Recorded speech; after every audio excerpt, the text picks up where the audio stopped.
Shalom Bapak Ibu Saudara-saudariku yang terkasih dalam Kristus Yesus. Kita bertemu lagi dalam acara Satu Bagi.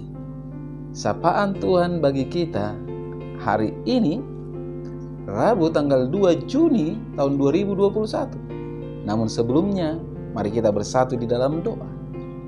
Damai sejahtera Allah yang melampaui segala akal, itulah yang memelihara hati dan pikiranmu di dalam Kristus Yesus Tuhan kita. Amin. Saudara yang terkasih dalam Kristus Yesus, sapaan Tuhan bagi kita hari ini terangkat dari kitab 1 Petrus pasal yang kedua ayat yang kelima. Demikian firman-Nya. Dan biarlah kamu juga dipergunakan sebagai batu hidup untuk pembangunan suatu rumah rohani bagi suatu imamat kudus, untuk mempersembahkan persembahan rohani yang karena Yesus Kristus berkenan kepada Allah. Sampai segitu firman Tuhan. Saudara yang terkasih, saya mengangkat tema dari kebenaran firman ini, yaitu menjadi batu hidup. Saudara yang terkasih dalam Kristus Yesus, berbicara batu hidup adalah berbicara gambaran atau ilustrasi kehidupan. Karena memang kita tahu yang namanya batu adalah benda mati. Tetapi dalam perjanjian lama, saudara-saudara, yang namanya batu bukan hanya digambarkan sebagai benda mati, benda yang keras dan kering yang tidak bermanfaat. Namun batu juga digambarkan sebagai tempat berteduh para musafir yang memberikan kesejukan bagi mereka. Batu sering dipakai sebagai fondasi rumah yang kokoh. Dalam ibadat orang Israel, saudara-saudara, batu menjadi sangat penting untuk membuat mezbah yang menjadi sarana mempersembahkan kurban kepada Allah. Bahkan sering ditemukan bahwa batu-batu yang memiliki lubang merupakan tempat berdiam burung-burung merpati. Artinya, saudara-saudara, walaupun batu itu benda mati, tetapi ada kegunaannya dan bermanfaat bagi yang lain. Demikianlah keberadaan orang percaya digambarkan di dalam sapaan kita saat ini sebagai batu-batu hidup yang dipergunakan untuk pembangunan rumah rohani. Dengan demikian setiap kita memiliki peran dan fungsi, saudara-saudara. Menjadi batu yang hidup berarti memiliki kehidupan yang berpadanan dengan panggilan Tuhan. Sebagaimana yang tertulis dalam 1 Tesalonika 4 yang ke-7.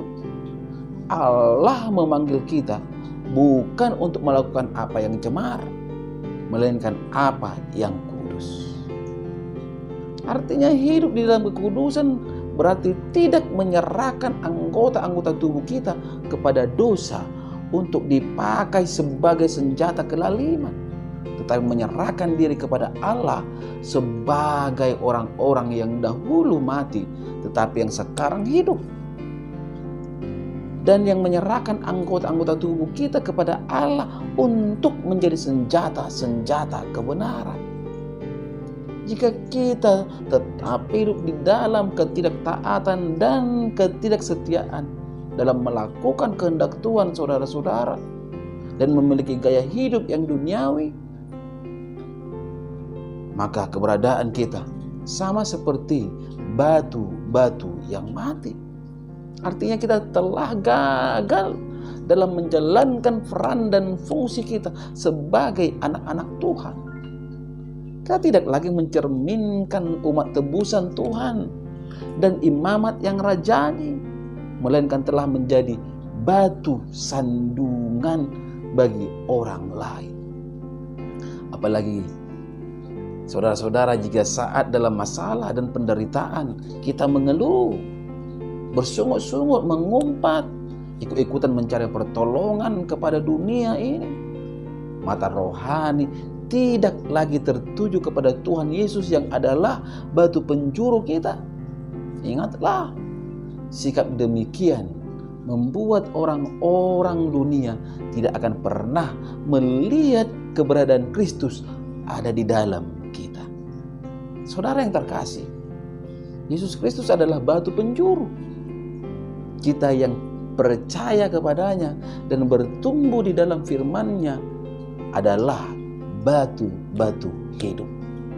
Ketika kita datang kepada Yesus dan membiarkan diri dan hidup kita dibentuk oleh-Nya, yaitu Yesus, maka Ia akan meletakkan kita di atas diri-Nya dan membangun serta menjadikan kita suatu rumah rohani yang indah bagi nama-Nya. Hidup kita tidak akan pernah dipermalukan. Sebaliknya, hidup kita akan menjadi berkat bagi banyak orang, khusus bagi mereka yang belum percaya kepada Tuhan Yesus. Saudara yang terkasih dalam Kristus Yesus, biarlah melalui sapaan ini kita semakin lagi memperlihatkan pada dunia ini bahwa kita bukanlah batu-batu yang mati, tetapi kita adalah batu-batu yang hidup, yang akan selalu berguna bagi banyak orang dan memberi harapan bagi setiap orang yang berhadapan dengan persoalan. Amin. Kita bersatu di dalam doa. Bapa di dalam surga, segala puji dan syukur patut hamba panjatkan ke hadirat-Mu, di mana oleh kemurahan-Mu Tuhan hamba bisa ada sebagaimana ada pada saat ini. Begitu juga oleh kasih setia-Mu, kebenaran firman-Mu Tuhan bisa berkumandang melalui media YouTube ini di pagi hari ini, yang mengajak kami dan memperkenalkan diri kami bahwa kami adalah batu-batu yang hidup. Bapa, mari Engkau menerangkan kebenaran firman-Mu dalam hidup setiap para pendengar dimanapun berada, sehingga mereka tahu dan menyadari siapa dirinya dan bagaimana harus bersikap dan bertindak di hadapan Tuhan. Tuhan Yesus, izinkan setiap para pendengar dimanapun berada, ketika mereka sakit Tuhan, Engkau berikan kesembuhan. Ketika mereka lemah, Engkau berikan Tuhan kekuatan. Ketika mereka berhadapan dengan persoalan, Engkau berikan jalan keluar, karena memang tidak ada mustahil bagi Engkau ya Tuhan Yesus. Pada pagi hari ini juga hamba berdoa untuk setiap pendengar, ketika mereka Tuhan belum mempunyai pekerjaan, Engkau berikan Tuhan pekerjaan. Ketika mereka belum mempunyai jodoh, Engkau berikan jodoh. Ketika mereka Tuhan belum mempunyai momongan, mari Engkau berikan mereka momongan. Hanya kepadamu hamba memohon dan menghadap. Biarlah setiap rumah tangga Tuhan Engkau berkati, pekerjaan, usaha mereka, anak-anak mereka Tuhan Yesus, Engkau berikan limpahan sukacita. Inilah doa hamba-Mu Tuhan Yesus. Hamba sangat yakin ketika para pendengar benar-benar yakin akan kebenaran firman-Mu, mujizat akan terjadi dalam kehidupan mereka.